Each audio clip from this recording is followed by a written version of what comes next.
Shema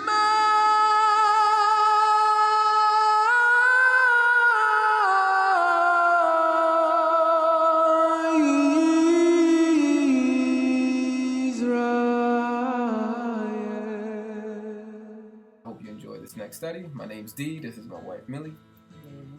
So if you like what you see, subscribe and hit the notification bell. And if you wish to reach out to us, you can email us at devotedtoyah@gmail.com.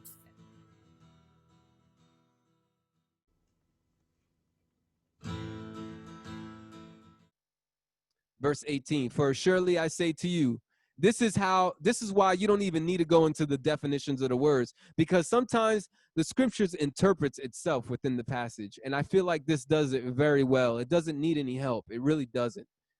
For surely I say to you. So in other words, I'm going to give you a surety. I'm going to give you promise. I'm going to give you confidence in what I'm saying here. I'm going to tell you, I'm going to go even deeper and confirm to you how unwavering I am about not destroying the law of the prophets. He says, until heaven and earth pass away. This is so strong. I don't know how Christians try to wiggle their way around this. Till heaven and earth pass away. He's giving us a timeline. Until. Might as well put until there. Okay, till heaven and earth. That's a future. That's a future event, a future event that has not taken place yet. Heaven and earth has not passed away. There's some crazy Christians out there who believe heaven and earth did pass away, and we're under a new heaven and a new earth. There are some cuckoo Christians out there who really believe that. It's not that they really believe that, it's that they hate the law, and they're trying to interpret this passage in a way that will help them do away with the law and their responsibility to obey it. Okay? But that's a minority of Christians. There's not a lot of crazy Christians out there that are that crazy. I've only heard a handful of people say that. Most of them, I don't know how they wiggle around this. They just ignore it. If you look at my debates, listen to my debates on my website, you see that a lot of Christians just ignore this passage. It says, so until heaven and earth pass away, so until that time, one jot or one tittle will by no means pass from the law until all is fulfilled. Look at this. Will by no means pass from the law. You can't say anything is passing or being done away with or coming to a close. You can't say that because the condition is already being given. Heaven and earth needs to pass away first. And then you can say stuff has passed from the law. Until all is fulfilled. This is when we can say things have changed or been passed. Until all is fulfilled. There's still a lot of prophecies that haven't been fulfilled yet. Like we were talking about earlier in this video in Acts 15, the tabernacle, Hosea chapter 9, the tabernacle has not been rebuilt yet. The temple has not been rebuilt. There's so many prophecies. Verse 19, whoever therefore breaks one of the least of these commandments. What commandments is he talking about? He's talking about the commandments found in the law and the prophets. There's no other context. Whoever therefore breaks one of the least, so the most least important commandments, and teaches men to do the same thing will be called least in the kingdom of heaven. I don't know about you, but I don't want to aim to be least in the kingdom. How low can you go on the totem pole? I believe that the lowest place on the totem pole is the lake of fire, and that is not a place I want to be. So I don't even want to entertain these ideas. How low can I get? How close to the line can I get from being saved and being condemned? Let me straddle the line. No, I'm not playing that game, and I encourage you not to do the same. But whoever does and teaches them, he shall be called great. So even the commandments that you consider to be the least important commandments, if somebody, such as myself, Darian L. Serrano, if I'm teaching people to obey them, let's say zeets, putting on fringes is not as important. I'm teaching people to do that. According to this passage, great is my reward. Doesn't sound like the law is being done away with to me. Sounds like the Messiah is definitely promoting it. He's trying to sell it to you for free. Verse 20, for I say to you that unless your righteousness exceeds, your righteousness needs to exceed the righteousness of the scribes and Pharisees, you will by no means enter the kingdom of heaven.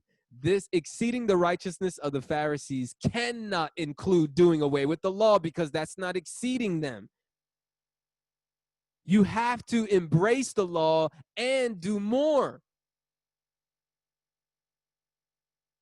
You have to believe in the Messiah. You have to believe the gospel. Let's continue. Confirmation for this. Matthew 23.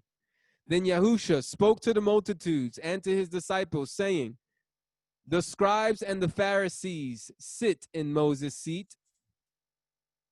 This is what is done on the Sabbath. Look up Moses' seat on the internet. There's a model of Moses' seat in a museum in Israel today. And this is the seat where teachers of the law sat to recite the law and the prophets and to expound upon them. And the Messiah said, the scribes and Pharisees sit on Moses' seat. Therefore, whatever they tell you to do, observe and do.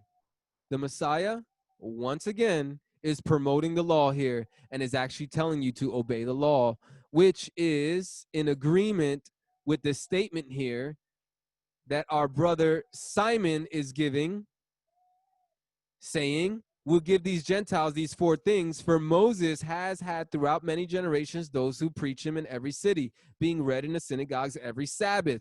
That's for their benefit. That is not dangerous. That is for their benefit.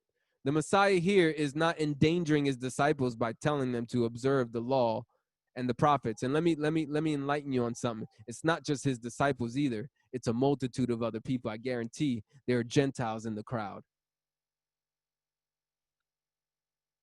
But the Messiah says, do it. Do the law and the prophets. Obey it. But do not do according to their works. Whose works? Moses' works? No. The prophets' works? No. The works of the Pharisees, the teachers. Well, what kind of works are they doing? Are they doing the works of the law? No. This is the works that they're doing. They say and do not do. Their works is works of hypocrisy. They're hypocrites. They're false.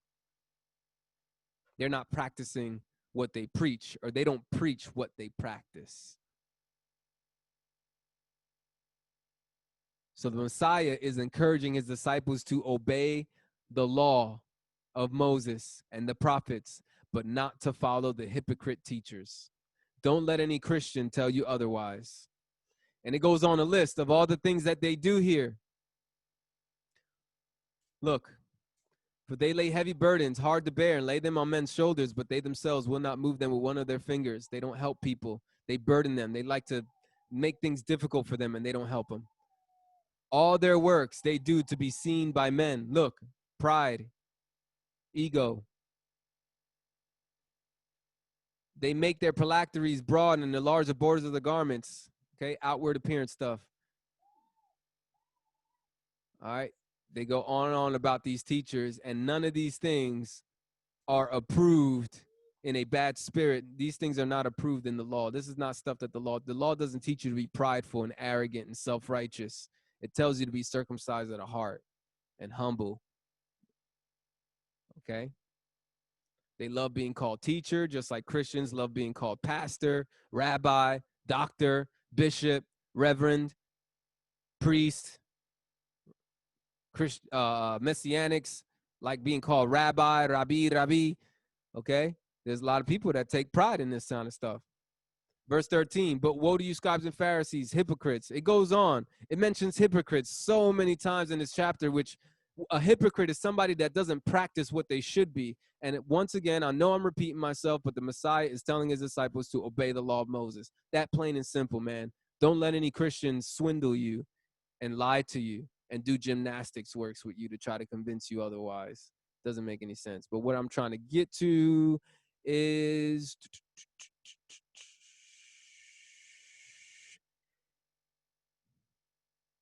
verse 27 and 28. Woe to you, scribes and Pharisees, hypocrites, for you are like whitewashed tombs, which indeed appear beautiful. See, they're good on the outside, but inside are full of dead men's bones and all uncleanness. Just because you desire to follow the law doesn't make you wicked on the inside. That is the opposite of what the Messiah is teaching here. He's actually saying somebody who's actually beautiful on the inside loves the law without hypocrisy. Again,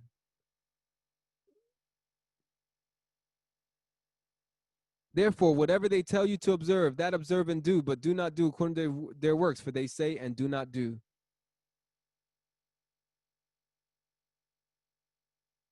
In other words, observe the law without hypocrisy. That is what the Messiah is teaching here.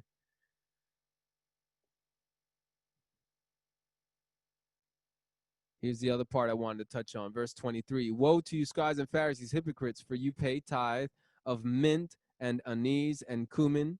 I challenge you, Christians, to bring mint, anise, and cumin to your congregation as a tithe and put that in the tithe plate or bucket and see how your church responds. And I guarantee your eyes will be enlightened to the reality of false Christianity.